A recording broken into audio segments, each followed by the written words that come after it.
Congressman, great to have you on with us here, sir. Good, Alex. Good to be with you again. Good to have you here.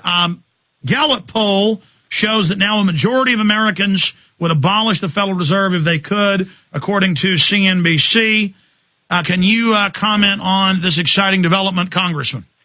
Well, I think it's rather amazing. You know, a year or two ago, I imagine very few people even thought about the Federal Reserve.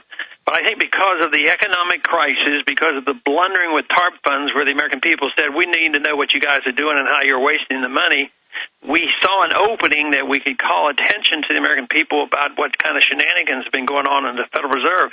And that, along with the presidential campaign, all of a sudden the Federal Reserve now has become a key issue, which is something you and I have been arguing for a good many years. And, of course, it was the issue that prompted me to go into politics. And lo and behold, now it's front and center in the debate. And there's a lot more yet to come.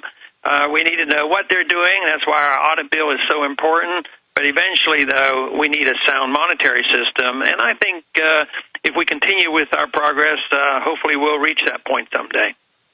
Congressman, you said back during the campaign in 2008, something big is happening. And I even tend to underestimate.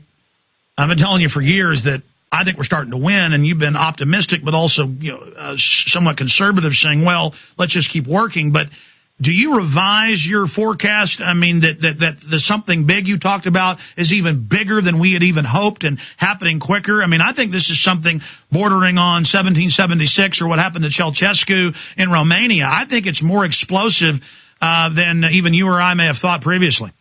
Yeah, and I don't pretend to know exactly what will happen and when, but, you know, when you distort things grossly so like we have for 35 years, you know it has to give, and at that time it wasn't clear-cut exactly what would happen, so the financial crisis hit, the house of cards has come down, and that is really pretty big is what's going on. But, no, I think it's even bigger than that in both the negative and the positive side, because I think we're working now on the dollar crisis. And a dollar crisis will be 10 times. It will be a 10 times bigger event than the financial collapse. And then the big deal will be which way are we going to go? Are we going to say as Americans that we had a taste of freedom, we want our freedom back, and we want constitutional law, and we want sound money, or are we going to be complacent? And the majority of people say, yes, let the government do whatever they want. They'll take care of us. We trust the government. So we're in the midst of that, and I'm hoping, like you are, that we can win this fight and people opt for more freedom rather than more dependency. But we're a little bit off from that because right now in Washington, everybody's, still pushing more government. I mean, just look at what Obama's doing with more war, more spending, more borrowing, more socialized medicine, more cap and trade, more taxes. But at home, when I go home or around the country or talk on radio shows, I find out that there's literally not tens of thousands, but literally millions of people who understand exactly what's going on, and they've had enough. And I think this spontaneity with some of these Tea Parties show that there's a lot of people very upset with what's happening. Well, yes, sir. We've gone in the last year from the media laughing at anti-Federal Reserve movement and the anti-globalist movement to now openly on the news every night. They're saying they're scared.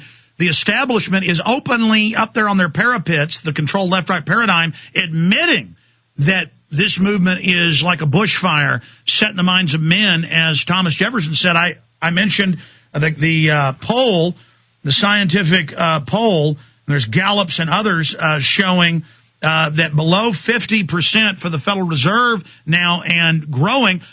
Obama and his approval rating now the lowest of any modern president at this point 6 months in to office. It just looks like government on every front is in free fall unless you're pro-liberty, libertarian like yourself, and your numbers are just going off the chart. Infowars.com numbers. My radio show is being picked up by more and more stations. This show is exploding. Every other indicator is liberty is rising. Tyranny is still juggernauting forward, but losing momentum as they drive through their agenda. Can you comment on this? I think one of the best symbols of what you're talking about is the fact that the Fed feels so much on the defense, they send the chairman of the Federal Reserve Board out to hold town hall meetings. That is hilarious. But shows that they're on the defensive and we're on the offensive, but we have truth on our side. I mean, the absurdity that they can control us forever by just printing money and claiming that they will always have wealth by printing money is so absurd that the people realize this. So I think since we have honest money and truth and limited government and freedom on our side, if we don't win, there's something awfully wrong with us. And yet I think that obviously we're making great progress. Well, I think knowing we can win and historically having some victories, that is always what leads to the victory. Having right on your side, having history, common sense, free market, and then having victories and seeing that we can actually go up against these people. It's very exciting. I mean, the fight is just now starting. I'm not saying it's easy, but I think the momentum's starting to shift. Sir, you've talked a lot previously about stage crises, Gulf of Tonkin type events. They're now green lighting. Biden and others saying, yeah, we will support Israel. They have a right to hit Iran. Economic crises, economic terrorism, paying banks not to lend, as Kucinich has been covering, your fellow congressman. What tricks do they have up their sleeves, or are you concerned about stage crises? Yeah, I'm concerned, but I don't have any insight to what they plan or what they will do. And it may be an accident that they will play on or blow up or react to. So it doesn't necessarily have to be absolutely contrived. They may have, an accidental confrontation, or sometimes they'll just go out and something gets blown up, and this will incite the people.